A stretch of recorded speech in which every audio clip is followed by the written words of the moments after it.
सिंधुदुर्ग हा असा एकमेव किल्ला आहे जो छत्रपती शिवाजी महाराजांनी शत्रूंच्या कारवाया रोखण्यासाठी ज्या समुद्रामार्गे कारवाया होत होत्या त्या रोखण्यासाठी शिवाजी महाराजांनी हा समुद्रामध्ये किल्ला बांधला।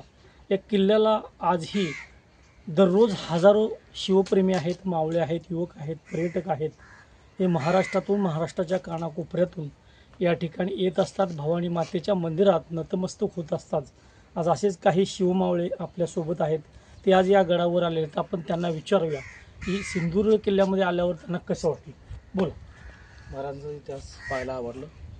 खरं तर जे हमला होणार होता जे सुरेश मुंडे आहेत ते आज सिंधुदुर्गावर आलेले आहेत। त्या एकूणच मगाचपासून ते हे गड बघतायत, बोटीतून या सिंधुदुर्गावर आलेले आहेत। त्यांना विचारूया आपण की सिंधुदुर्गावर ते कोणत्या हेतून आलेले आहेत आणि त्यांना कसं वाटलं।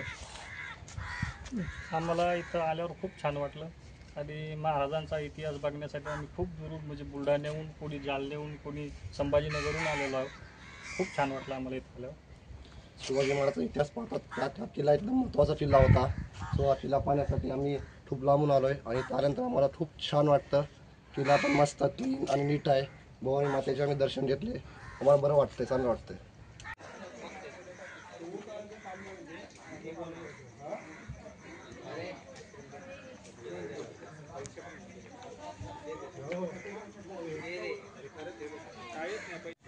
या उतरते समय किसी भी प्रकार की जल्दबाजी ना करे एवं भीड़ ना करे।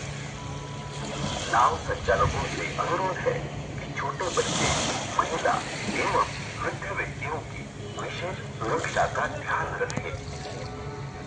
यात्रियों ने लाइफ जैकेट पहनकर नाव सुनिश्चित करें कि लाइफ जैकेट का पकड़ ठीक से बंधा हुआ है। बिना लाइफ जैकेट पहने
एका साईडला ठेवा, मध्ये ठेवू टाकू नका, पायाखाली टाकू नका। जॅकेट एका साईडला ठेवा, उतरल्याला तुम्हाला म्हणजे उतरल्यापासून एक तास बोट थांबणार आहे। एका तासामध्ये या सर्वात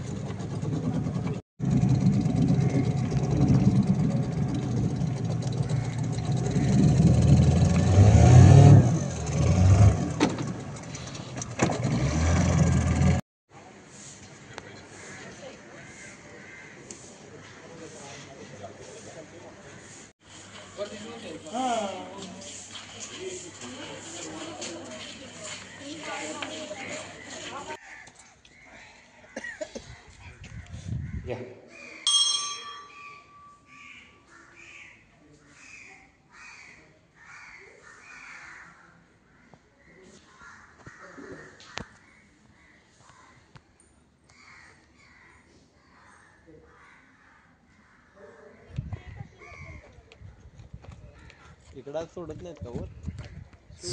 आहे की एंट्री, पण ती दुसऱ्या तसेच लिंबू सोडा 30 रुपये, थंडगार पाणी बॉटल.